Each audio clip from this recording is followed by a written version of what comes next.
Assalomu alaykum, hurmatli ustoz va foydalanuvchilari. Bugun mavzumiz bizga yangi hujjat qo'shildi dasturga. Ya'ni hujjat, to'lov hujjatlari, to'lov turlari bo'yicha pul o'tkaziladigan hisob raqamlar. Bu nima uchun qo'shildi? Hozir bir marta kiritish kerak bo'ladi hisob raqamlar. Ya'ni qaysi hisob raqamlar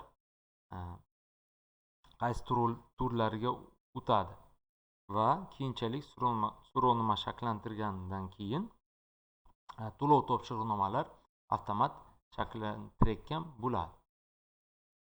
Shuning uchun biz birinchi navbatda hujjat, to'lov hujjatlari, to'lov turlari bo'yicha pul o'tkaziladigan hisob raqamlarga kiramiz. Agar biz shu yerga to'lov turlari kiritmagan bo'lsak, so'rovnoma o'tkazolmaymiz. Xo'p, birinchi navbatda plyus bosamiz. Tashkilot shaxsiy xazina hisob varag'ini kiritamiz. Undan so'ng biz ma'lumot to'lov topshiriqnomadan olamiz. Misol uchun, birinchi navbatda ish haqi UzCard, ish haqi Humo kiritishimiz kerak. Misol uchun, to'lov topshiriqnomaga kiramiz. Birinchi to'lov topshiriqnomada ma'lumotni olamiz. Misol uchun, to'lov turi birinchi navbatda ish haqini tanlaymiz. Misol uchun, ish haqi o'tkazganimizda to'lov usuli endi ish haqi yo plastik karta UzCard yo Humo yoki naqd pul yoki plastik karta MRK. Biz misol uchun to'lov usuli plastik karta UzCard tanladik. Bizdan UzCard. Xo'p, kontragentga to'lov hujjatlaridan biz endi kontragent, ya'ni porucheniyada qaysi kontragentga chiqargan bo'lsak, o'sha kontragentni tanlaymiz.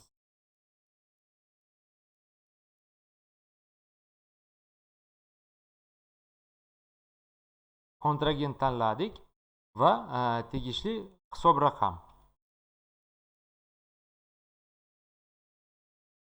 Misol uchun, mana kartka o'tkazadigan hisob raqam tanlaymiz va plus tugmasini bosamiz. Undan keyin ushbu litsevoy shotdagi keyingi to'lov turi bitta 25 talik hisob raqam, misol uchun daromad soliqqa o'tadigan hisob raqam ko'rsatamiz. Xo'p, to'lov turi, misol uchun daromad solig'i tanladik. Byudjetga daromad to'lovlar 25 talik shaxsiy xazina hisob varag'iga tichkini qo'yamiz. Unda kontragent avtomat chiqadi. Undan keyin to'lov hujjatlarida to'lov topshiriqnomadagi daromad shaxsiy xazina hisob varag'ini poistga beramiz. O'shani tanlaymiz va plus tugmasini bosamiz. Va barcha rashyot turlari mana shu joylarga kiritishimiz kerak. Ya'ni so'rovnomada qanaqa to'lov turlari bo'lsa, kontraktmi yoki kassa uyushma 25%, JSHR hammasi